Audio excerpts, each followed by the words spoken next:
Hey guys, this is Leslie and welcome back to my channel. Thanks for joining me again today, and for today's video, I want to do a book review on The Leaving. This is a YA fiction book by Altebrando, and it heavily revolves around mystery and suspense and a little bit of romance. I'll talk about the positive points about this book. It has an intriguing plot or premise. The story of the book is there are 6 kids who went missing. After 11 years, only 5 of them came back. 1 child is still missing and nobody knows what happened to them. The 5 that return have no memory or can't remember anything that happened over the last 11 years.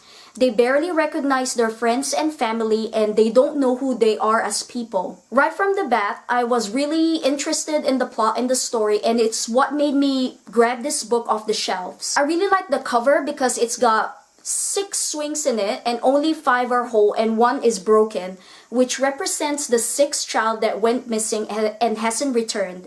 Another great thing about this book, has many different characters on it. We have 3 main characters who narrate this story. The first one is Scarlett. She's one of the missing kids who was kidnapped, and she came back, and she barely recognizes her mother and who she is as a person. She doesn't know who she is, and she's trying to figure out what her place is in this world. She's also trying to figure out her past and what happened to her. The second character is Lucas. He's also one of the missing children who came back. He's more of a tough guy, and he tries to piece the puzzle of their abduction. He and Scarlett kind of have a sense of familiarity around the two of them. At one point, they feel like they were once a couple. They feel like out of all the kids, they are the closest one to each other. And they believe that at one point that they could have been a couple who tried to escape together. The third character on the book is Avery, and she's the sister of Max. Max is the person who has not come back from the abduction.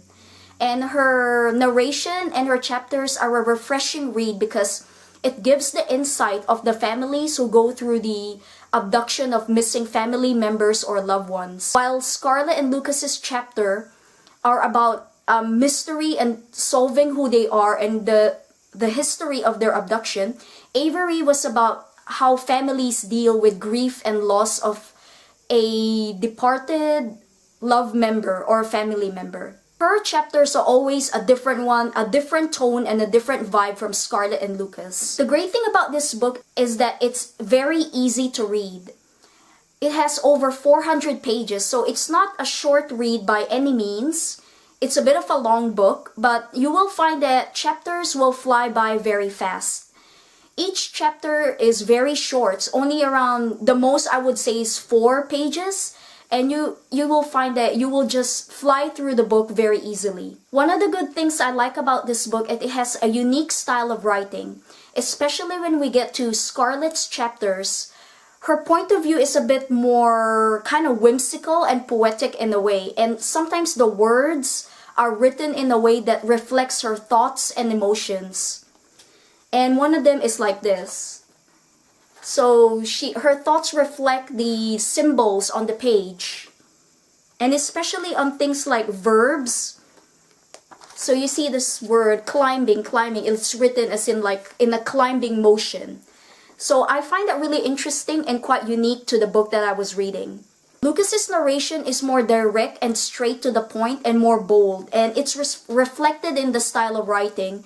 You could see the letters highlighted in bold with a black background and white lettering.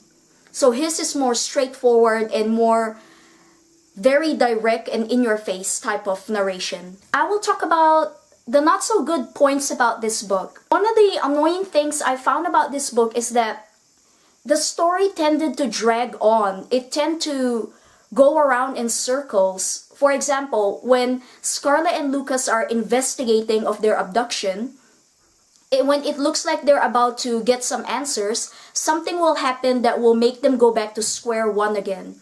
With such a long book, as mentioned before, over 400 pages, it felt like for those 400 pages, it was just going round and round in circles, and the story wasn't really getting anywhere. By the end of the book, I felt a little bit frustrated, and I just felt like, oh, just get on with it. Just tell us what happened. Another annoying thing about this book is the unrealistic reactions and emotions that some of the characters emote. For example, Scarlett's mother. When Scarlett came back, her mother felt like she didn't know whether she was to be happy or sad or be overridden with guilt. She was happy that Scarlett's back, but then she was also kind of like frustrated and having a hard time in finding how Scarlett will fit back into her life after being gone for 11 years. There are times in the book when I felt like Scarlett's mother sees her as a nuisance or a bother for coming back. And I felt like it was a little bit of unrealistic emotion. Right on day 2 or day 3, Scarlett decided to go off with Lucas to investigate their abduction. And it was just unbelievable for me and a little bit implausible that as a mother, she would let her kid go off again with another abducted kid without parental supervision.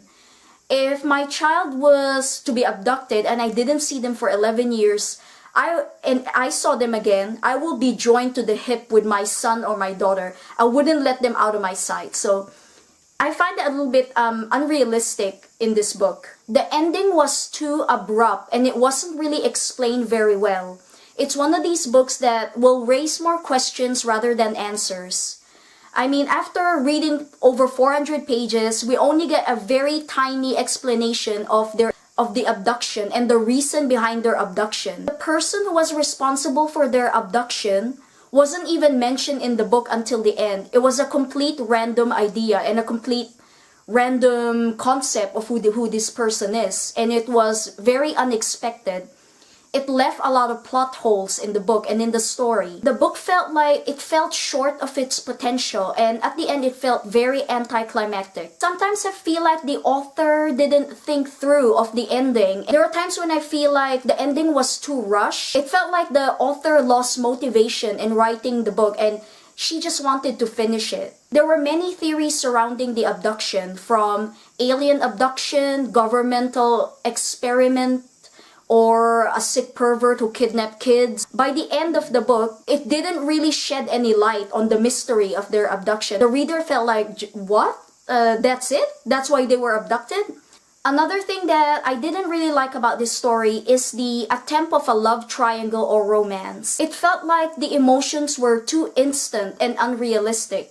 For example, Scarlett and Lucas did think that they were together, and it looks like in the book that they were gonna end up together. However, Avery, when she first met Lucas, she was infatuated with him. Suddenly, she's in love with Lucas, and he's the guy for her. Her emotion felt too quick and instant. By the end of the story, Lucas was suddenly disinterested in Scarlett, and all of a sudden, in like a blink of an eye or a snap of a finger, he was interested in Avery. I don't really mind love triangles as long as it's written very well with depth and substance. But I felt like the love triangle in this book is just written for the sake of having a love triangle. It only sheds light on Scarlett and Lucas's stories. The other 3 kids who were abducted, you don't even get to hear them much. And when you do, it's very little. And they sound so irrelevant to the story. They weren't developed at all, and so it makes me think that why did the author even bother trying to write them about 6 kids who disappeared and only really write about 2 characters.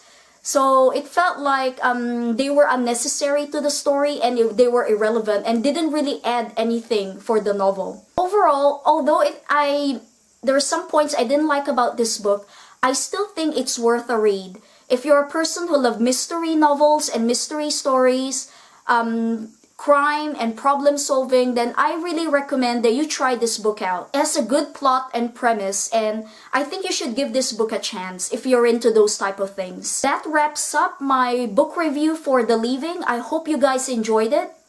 Don't forget to like and subscribe to my channel, and don't forget to check out my other videos as well. Thanks so much for watching, and stay tuned for more videos. See you, bye!